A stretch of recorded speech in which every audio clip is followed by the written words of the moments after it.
My guest is Shoshana Jacob. Shoshana, welcome to Israel today. I'm really excited to have you here.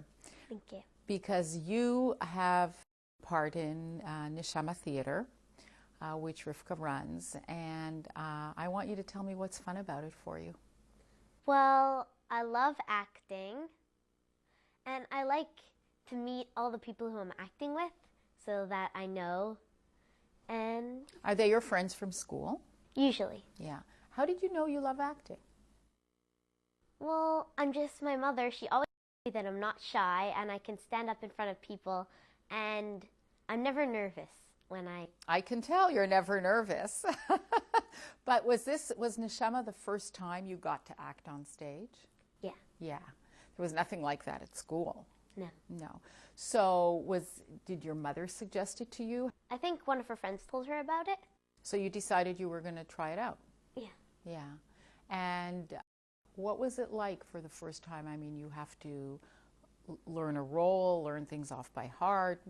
How did that feel? Well, I was really excited. It felt important to be able to do what I really wanted to do. Yeah. And what's most fun for you when you're on stage? Well, usually my mother's there in the audience, so Is that a good thing? Yeah. Yeah. So I know that she's there, so. And have you made new friends? Some of them are friends that you knew from school, and some of them are from other places and other schools? Most of them are usually from Toronto. Yeah. But you were there, you've done the summer program and during the year at school. Is it hard to fit it in with all of the homework that you get? Because you have a lot of schoolwork, don't you? Yeah, it's pretty hard, but I manage. You do. Is it something you want to continue doing? Yeah. And do you get to act mostly, sing mostly? What do you do more than anything? Acting, probably. And what kind of plays have you done? What have you done? Mostly Jewish plays with morals. What's a moral you've learned from a play you've done? Something that you've carried with you into your life, a lesson that you've learned. I'm not exactly sure. But it sounds to me like you think about it. Yeah. Yeah, you think about it. Well, it's meaningful when you can do something that's not just also makes you think. Yeah. Right, yeah. I want to thank you for coming and joining us here today. We're talking to you and your friends, and it's really, really exciting for us. Thank you so much, Shoshana. Thank you. Well, Rivka, I'm going to give you some credit for that self-possessed young woman. But I actually want to follow up on two threads in Shoshana's comments. The first was her talking about it's important to be able to do what you want to do. Right. And again, that seems like a very liberal, dare I say, statement. This whole notion of liberating the soul to express itself in a creative, artistic way. Am I reading that right? Is that part of what you're trying to impart? 100%. I mean, it's not contradicting to Torah at all. We obviously want to, feel free and do what we enjoy. Torah's not meant to limit us. This way we're using a Torah lifestyle opportunity and meshing it together. And, for her to say, be able to do what I really want to do, that's the whole purpose of it right there. She's getting to do exactly what she loves.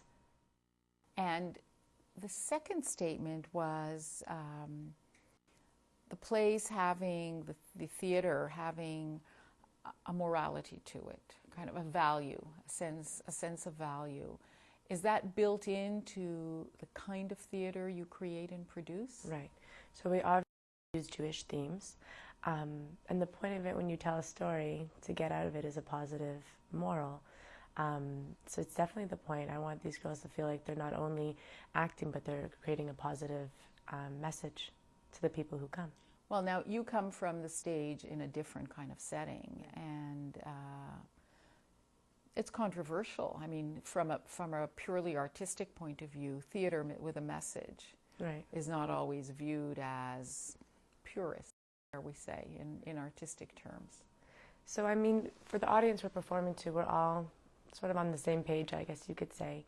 And this is what the lifestyle they're brought up in, and this is what they learn in school and in their homes. And we're just sort of projecting that on the stage.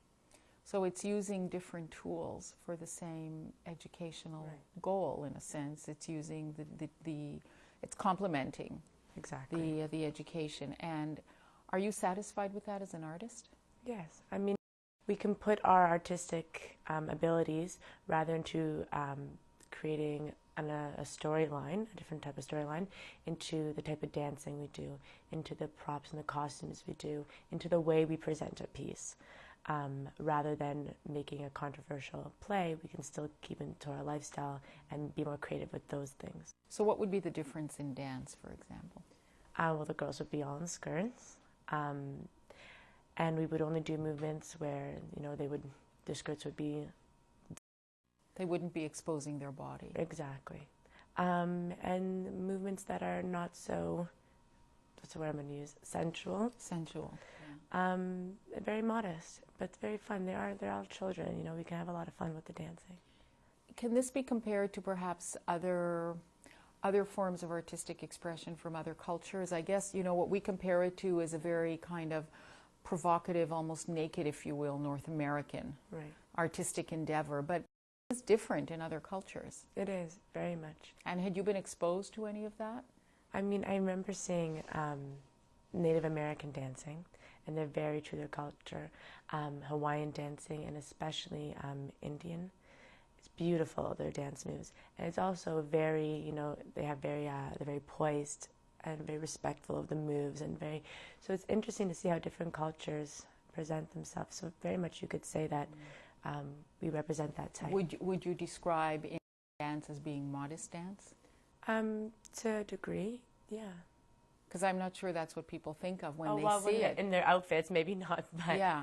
But it's the very movements. poised. It's very elegant. Yeah. It's yeah. We have to take another break now.